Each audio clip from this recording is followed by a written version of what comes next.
Okay, so the next slide. So how do we do this? Practical implementation. How do we get started? When we start talking about universal design for learning with teachers or even our pre-service teachers, so many questions abound, right? What does this look like? How do I get started? I can barely do what I do today. How can I even begin to start thinking differently?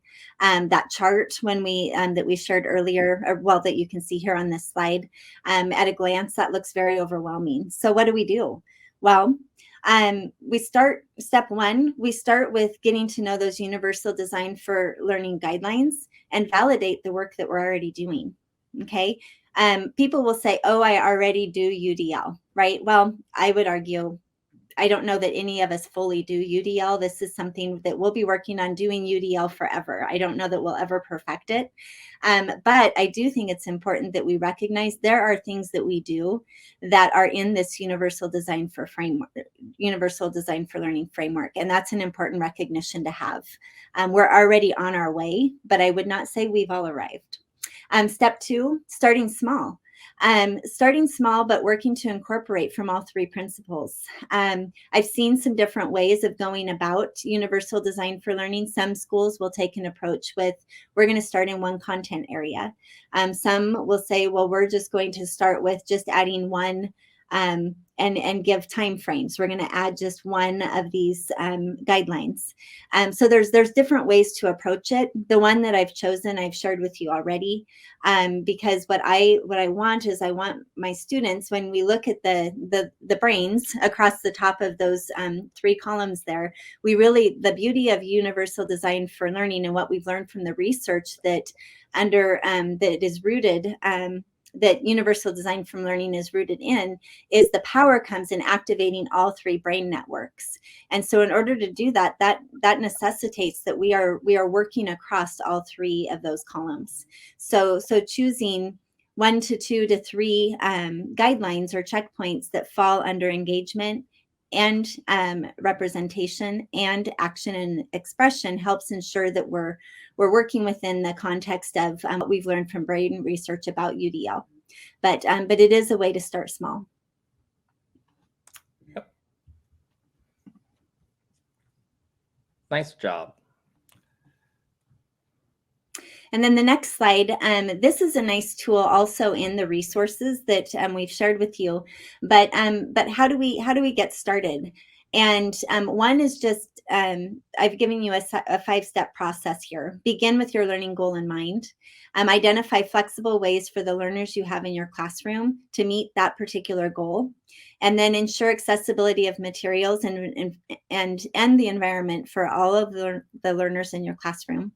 Identifying relevancy for students and really making sure that that's overt for our students, so that they see themselves in the lesson, and then supporting them in becoming expert learners.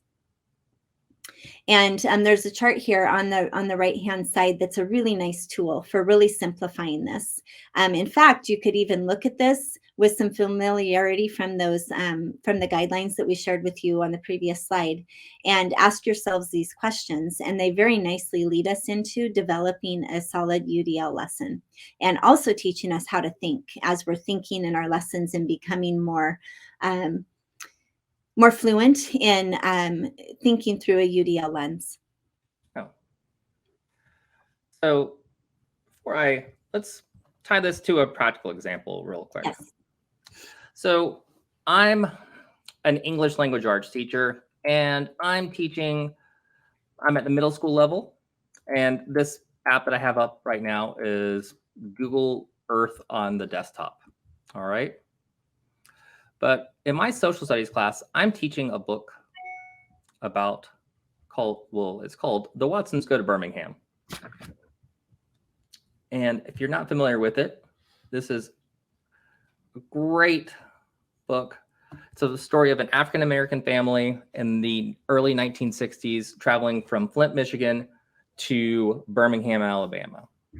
And many of my students did not have a strong connection from the book to the geography of the physical world.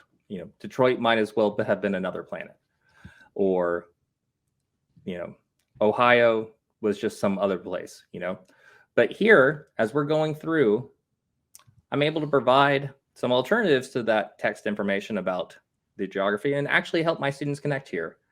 And these supports for comprehension are built right into this lesson.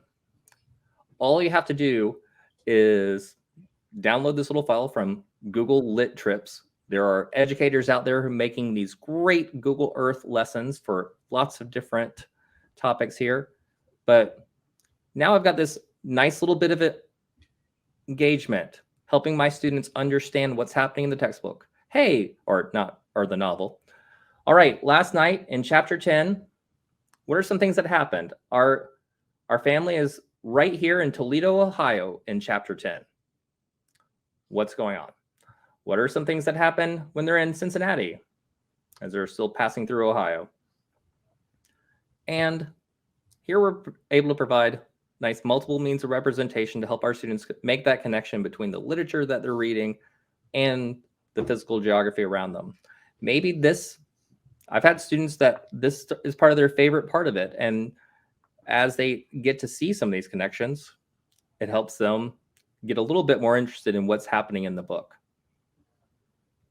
Nice way to kind of break down some of those barriers, get that initial bit of engagement, and then help them understand, the scale of what's happening and some of the books that they might be reading. And my overall goal is for my students to master that content in the lesson. And maybe exploring it on Google Earth is that way that maybe it's the carrot that's going to get them absorbed in the story or help them understand the sense of scale.